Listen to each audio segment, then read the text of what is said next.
Kindly sit down and salamat ho sa kortesiya. Ah, walang speech.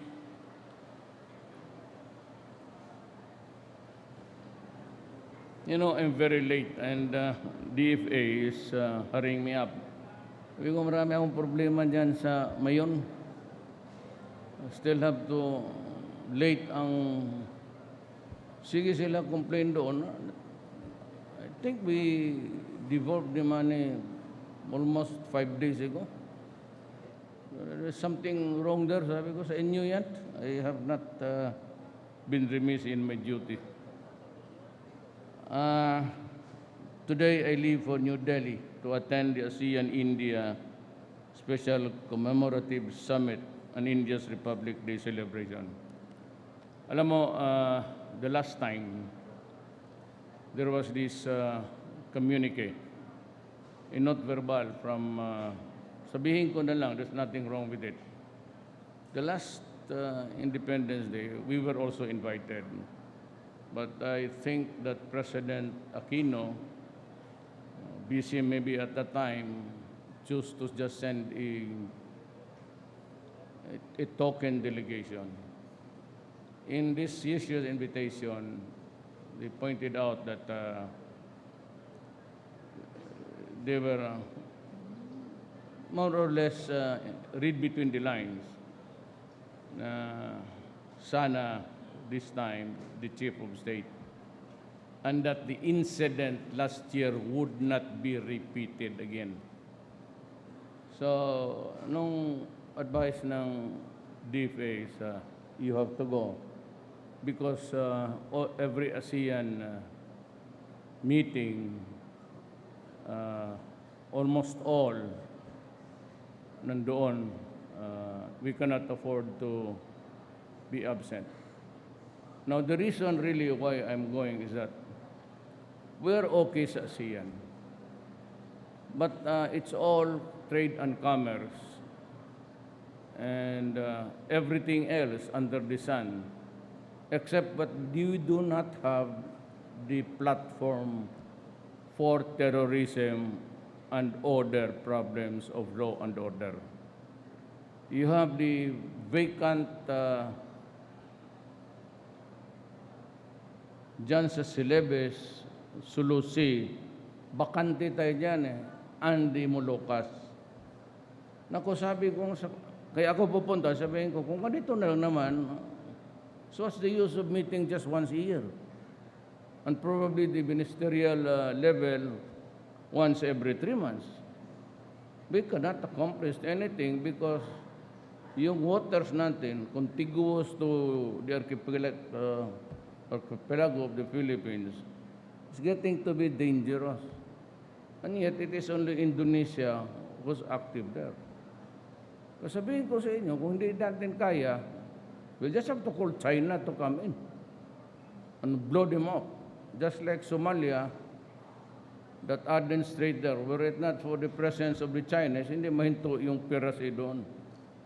It's the doubling up everything, fuel, you have to go around, then the freight charges, of course it goes with it, and the insurance. Yan ang mahirap dyan sa... So we have to come up with a platform how to deal with terrorism. Ako, I go for a hardline policy. Blow them up in the high seas. Sirain mo, kanyunin mo. Otherwise, if we do not do the extreme measures, we'd always be at the mercy of criminals. Ngayon, pag ayaw nila, edi tayo. And my orders to the armed forces would really be to destroy. Now, well, destroy means you have to destroy physically, and if you have to kill, you kill. That's the only way to destroy an enemy. It cannot be an empty words. Now, the second is maybe to complete the stories that were started during the last ASEAN conference. I'm glad that India is inviting us so that we can do something about the other allied problems of each other's governance. Pero ang mahirap nito is we keep on the coming meeting in Australia. It's all about security again. Pag-usapan na natin dito, let us talk what would be the platform that we will represent. Otherwise, ako pa naman nagsabi that I do not want to go to Australia. And si Prime Minister has always been asking me again and again if I can reconsider. But with an empty baggage there, wala man tayong masabi ng concrete except that we talk all over again about cooperation and sharing of we've been doing that. We've been sharing information with everybody as a matter of fact all these years. And yet the thing in Marawi came into being. So I need more than just talk and more than just promises. I want it done during my term. And my orders are especially an ideology that is so bankrupt, so corrupt, na wala namang nalaman kung hindi pumatay at magpatay at magsira. And we cannot live with that kind of burden. Ako kung ganun lang naman araw-araw, just give it to the order. Hindi ako pwede niyang half-cook, half-talk na ano. Just like drugs. Millions have been afflicted. Millions have been destroyed. Now you treat the problem with the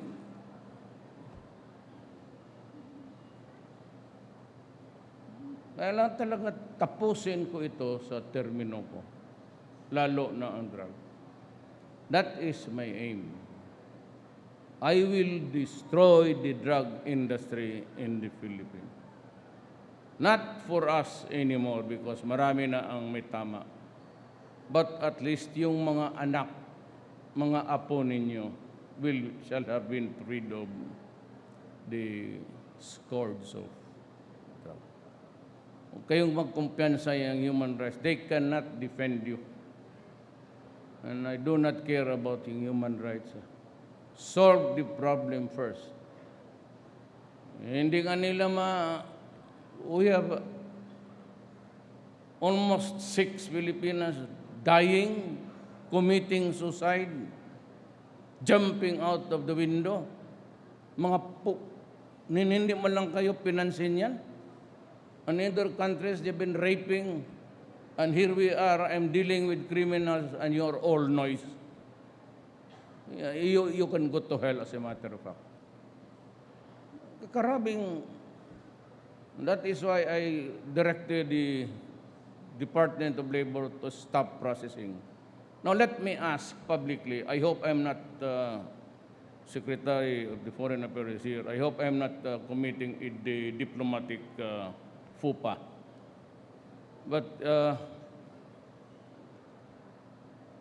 one more incident about being a woman, a Filipina worker being raped there, committing suicide.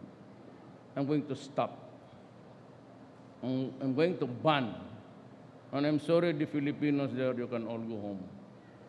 Total, pag nag-alis kayo lahat ng mga Pilipino dyan, they will also be having a hell of a time adjusting to that. Di ba papayag na a continuous incident of things like that. They have to endure rape, they have to endure starvation, and they get about only 4 hours of sleep. That's a universal story for all Filipinos. Can I ask you now just to treat my countrymen as human beings with dignity? I do not want to fight with you. We need your help to improve our country. As a matter of fact, the incomes there of the Filipinos contribute a lot to the GDP of the country. That is taken. Wala tayong nakakatulong kayo. Pero kung if it ends up with misery, rape, and everything, and my countrymen committing suicide, well, there's always a time. We are poor, we may need your help, but we will not do it at the expense of the dignity of the Filipino. Let me be blunt about this because Kuwait has always been an ally. But please do something about it and for the other countries in the Middle East. We're sending Filipinos, doctors and nurses to help you also. And in return, helping us in the very much needed revenues for their families here. I hope that you'd listen to me because I mean well. But I will never, never, never again tolerate one more incident of rape to the point of committing suicide, jumping out of the window. That is something the Filipino people cannot stomach. And if I cannot do something about it, then there is no reason for me to stay in this position a minute longer. I am going to dispense with, might as well just wait for the product after the meet. It's very important that I talk to the ASEAN regarding if another platform, aside from the trade and commerce and everything, that has something to do with the security. It's getting to be a dangerous world. Why do I have to be patient? You know, you afford my people the dignity of their being. And maybe, if you are a criminal, I may reconsider human rights as part of my understanding of the problem of what's happening. Hindi ko kaya itong mga ganito na temporary lang to. Whether I sit as president for 1 year, it doesn't really matter to me. Sabi ko nga sa military, if I stay a minute longer, I am asking you to go into immunity and drag me out. Pagka isang minuto lang after the 6 years, barilin ninyo ako. Because then I would have violated the Constitution. Para klaro tayong lahat. I do not intend to stay a minute longer. But within my term, kung sabihin ninyo magdiktador-diktador ako, no, I am not. There are laws to be followed. But I will go for the harsh measures. Kasi itong mga kriminal, itong terorista, walang awa naman. When they decapitate you in public, they don't really bother about your family, ilan ang nawala, at pinakabastos ang ginawa mo. Now let me ask you a question, lang ko lahat ka. Kung gawain ko kayo sa inyo yan, would you be happy? It's just a matter of getting a sharp. And praktisado ako nung maliit pa ako because kung ang ulam namin manok, ako talaga ang magbo-volunteer ng ano kaya kung gawain ko sa inyo yan? You know, it takes two to tango. What you are capable of doing, I can do better 10 times over. So think about it. And there is nothing, absolutely nothing wrong when I say, do not destroy my country. Do not spoil the economic strides, however small and humble. We are climbing bit by bit. Tapos yung mga anak namin, huwag din yung, kaya yung mga nanay at tatay, you know, when a family loses a wife going abroad, this family is dysfunctional. Wala na yan. Mga anak niya, walang no mother to take off. Paski yung mga infant, iniiwan. When the father goes out, the family becomes dysfunctional. When the father and mother decides to work abroad, both of them, the family is floundering. Iniwan lang doon sa mga lolo. At alam ninyo kay mga durugista kasi alam ninyo may regular remittances, yan ang dinidikit ninyo. Shabu is for the poor, it is not for the rich. Cocaine pati cannabis, yan sila. Yung mga mayaman ng put. Bakit patayin ni Duterte yung mahirap? Because doon ang selling pati buying. And it is an organized crime. When it is an organized crime, yung pinaka-basurero, pati yung pinaka-drug lord, kasama kayo. So I am sorry. You say that you are poor, oh fine. But the law says when it is an organized crime, the act of one is the act of all, and the liability of one is the liability of all. Ay, itong drug lord na ito, itong kasali kayo. Sabi nyo, kasi mahirap kami. My oath of office says, I, Rodrigo Duterte, would only enforce the law against the rich and leave the poor to fuck this country because they are poor. Hindi ba pwede ganun? I have to enforce the law against all, against the generals, against the cabinet members, against everybody. And if you can prove a case against my son, I will leave him to. Bahala ka. We make our own story in this world. At the end of the day, you answer for your deed or misdeeds. Period. Cannot be worrying around, anak kita, dito kaibigan kita. Ito si Atong, I was hearing, pinawag niya. Tinawag ko yan siya. Sinabi ko, Atong, ikaw ang number 1 na gambler dito sa Davao. Hawak mo lahat, huwag tayong magbulan. Pumunta ka doon sa PCSO, hintuin mo yung lahat ng illegal at tulungan mo ang gobyerno. That was the only reason why I called for Atong Ang. Tell him, many years ago, I do not want to mention the president, he wanted to set up a high alay in Davao. Sabi ko sa kanya, kaibigan tayo, huwag mong pilitin yan, mag-aaway lang tayo. Ayaw ko makipag-ano sa iyo, pero kung pilitin yan na high alay sa Davao, talagang balita ka man natigas ka, di ikaw.